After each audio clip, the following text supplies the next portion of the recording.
Hello and welcome to our channel. आज हम करेंगे ये वाला क्वेश्चन जो पॉलिनोमियल का है। ये प्रीवियस ईयर जो पेपर्स हैं उनमें भी आया हुआ है, मीन सीबीएसई के पेपर्स में भी आया हुआ है। देखो जहाँ से यहाँ पे भी लिखा हुआ है कि ये 220 में सेट 1 में आया हुआ है। और अभी जो न्यू आप देखोगे ओसवाल का और एजुकार्ट जो मीन्स लीडिंग हैं सैम्पल पेपर्स में पब्लिशर्स, उनके जो सैम्पल पेपर्स हैं उनमें भी ये क्वेश्चन है। तो हमने करना क्या है, जीरोज फाइंड करनी है पॉलिनोमियल की। जो पॉलिनोमियल हमारे पास क्या है, x square minus 3x minus m और ब्रैकेट में m+3 है। क्योंकि हमने जीरोज इसकी फाइंड करनी है तो हम क्या करेंगे, पहले तो इस पॉलिनोमियल को इज इक्वल टू 0 के रख लेंगे। तो अभी अगर आप ऑप्शंस को ध्यान में देखोगे, वैसे तो ऑप्शन इसमें पुट करके भी देख सकते हो। पहले आप m पुट करके देख सकते हो। अगर m पुट करने पे वो 0 आ जाए, इट मीन्स a और c में से हमारी कोई ना कोई इसका करेक्ट आंसर बनेगा। अगर m पुट करके नहीं आता तो इट मीन्स b और d में से आएगा, क्योंकि उनमें फिर माइनस m से तो फिर वो आ ही जाएगा। और अगर माइनस m से आ गया तो फिर हमने क्या करना है, m+3 से करके देखना है। अगर उससे भी आ गया तो b pot option, otherwise d pot option. ऐसे ही अगर m पुट करके हमारा आ गया था तो हमने बाद में m+3 पुट करके देखना है। उससे आ गया तो हमारा ए पार्ट ऑप्शन हो गया, अगर नहीं आया तो मीन्स सी पार्ट इसका ऑप्शन हो गया करेक्ट। तो अभी मैं इसको, अगर आपने नॉर्मल सॉल्व करना है मीन्स फैक्टराइजेशन मेथड से अगर करना है तो फिर कैसे करोगे। मान लो आपको ये लॉन्ग क्वेश्चन आ गया कि फैक्टराइजेशन से आपने इसकी जीरोस फाइंड करनी है। जब ऐसे आ गया कि इसकी जीरोस फाइंड करो, तो देखो अगर आप ऑप्शंस में देखोगे तो m और m+3 या m-3 ऐसे करके और माइनस का m, ऐसे मीन्स m में ही है हमारी जीरोस।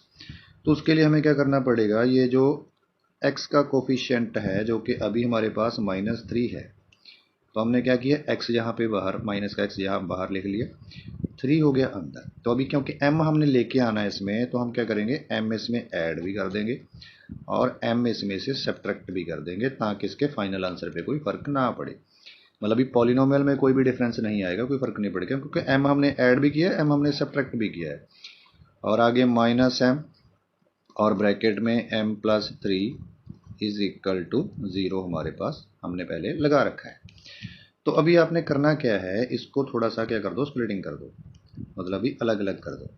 तो x square minus x, bracket में अभी हम क्या रखेंगे, m+3 या 3+m। वो हम क्यों रखेंगे, क्योंकि वो जो हमारे पास कांस्टेंट टर्म है उसमें भी हमारा m+3 आ रहा है। और उसके बाद फिर आप क्या करोगे, ये x को जब आप इससे मल्टीप्लाई करोगे तो वो क्या हो जाएगा, प्लस का xm हो जाएगा। और ये बाद में एंड में हमारे पास जो कांस्टेंट टर्म है वो सारी की सारी एज इट इज आ जाएगी। तो अभी हमने क्या करना है, पहली दोनों टर्म में से अगर आप कॉमन निकालोगे तो वो हमारे पास क्या आएगा, x आएगा। तो अंदर हमारे पास क्या बचेगा, x। यहाँ से x तो कॉमन ही आ गया, माइनस का साइन एज इट इज ये बच जाएगा। तो अगर ये ब्रैकेट आप ओपन करोगे तो माइनस का m और माइनस का 3, मतलब ये हमारे पास यहाँ पे बच गया। लास्ट वाली जो दोनों टर्म्स हैं, ये वाली और ये सारी कांस्टेंट टर्म, इनमें से अगर आप देखोगे ध्यान से तो m हमारा कॉमन आ जाएगा। m अगर कॉमन आएगा तो यहाँ पे क्या बच गया, x। इसमें माइनस का साइन बच गया और साथ में m+3 बच गया। ब्रैकेट ओपन करोगे तो -m और -3 इज इक्वल टू 0। तो ये दोनों ब्रैकेट अगर आप ध्यान से देखोगे तो दोनों सेम बन गई, बननी भी चाहिए। अगर ना बने तो मीन्स आपने कोई ना कोई मिस्टेक कर दी है, या तो मिडिल टर्म को स्प्लिट करने में या फिर कॉमन निकालने में। तो अभी हमारी सेम बन गई हैं, तो मीन्स एक फैक्टर हमारा यही बन जाएगा, x - m-3। और दूसरा फैक्टर हमारा क्या बनेगा, यहाँ वाला x और यहाँ पे जो कॉमन है मीन्स प्लस का m इज इक्वल टू 0। उसके बाद तो नॉर्मली आपको पता ही होगा कि हमने बारी बारी इनको 0 के को रखना होता है। पहले हम पहले फैक्टर को इज इक्वल टू 0 रखेंगे और डाल के इसका जो दूसरा फैक्टर है x+m उसको इज इक्वल टू 0 रख लेंगे।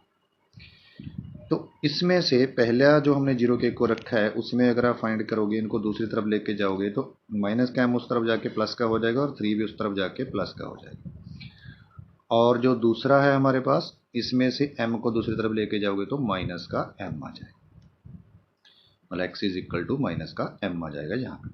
तो x की हमारी दो वैल्यूज क्या आ गई, एक तो m+3 आ गई और एक -m आ गई। अगर इसको आप ऑप्शन से मैच करोगे तो इसकी जो बी ऑप्शन है वो हमारा करेक्ट आंसर आ गया। अगर आपको एमसीक्यू में ही आता है, आप शॉर्टकट करना चाहते हो, तो पहले आप एक्स की वैल्यू एम पुट करके देख लोगे।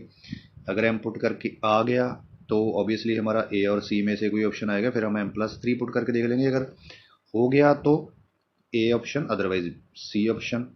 अगर एम पुट करके नहीं पुट हुआ, जीरो आया, तो इट मीन्स हमारा -M पुट करके तो आ ही जाएगा, क्योंकि और इसमें ऑप्शन है नहीं, या तो M है या -M है। -M पुट करके आ गया तो फिर हम M+3 पुट करेंगे, उससे भी जीरो आ गया तो मीन्स बी ऑप्शन हमारा है आंसर इसका, अदरवाइज डी है।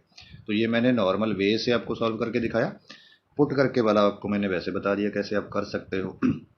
तभी एक और ऐसा ही क्वेश्चन है जो बच्चों की रिक्वेस्ट पे मैं कर रहा हूँ। तो इसमें उन्होंने क्या पूछा हुआ है, how many zero does the polynomial this है। इस पॉलिनोमियल की कितनी जीरोज हैं। वैसे तो अगर आप देखोगे, क्योंकि ये क्वाड्रेटिक पॉलिनोमियल है, तो क्वाड्रेटिक पॉलिनोमियल की कितनी जीरोज होती हैं वो हमें पता ही है कि 2 जीरोज होती है।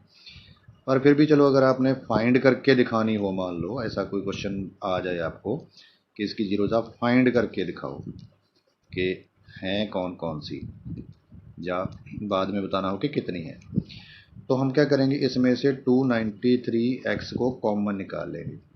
कॉमन निकालोगे तो यहाँ से क्या बचेगा, x बच जाएगा।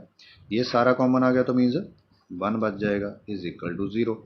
उसके बाद वैसे ही जैसे हमने पिछले क्वेश्चन में किया, बारी बारी दोनों फैक्टर्स को इज इक्वल टू हम 0 रखेंगे और डाल के, क्योंकि दोनों में से अगर एक फैक्टर 0 आएगा तभी हमारी इसकी प्रोडक्ट 0 बनेगी, तभी हमारी पूरी पॉलिनोमियल 0 बनेगी।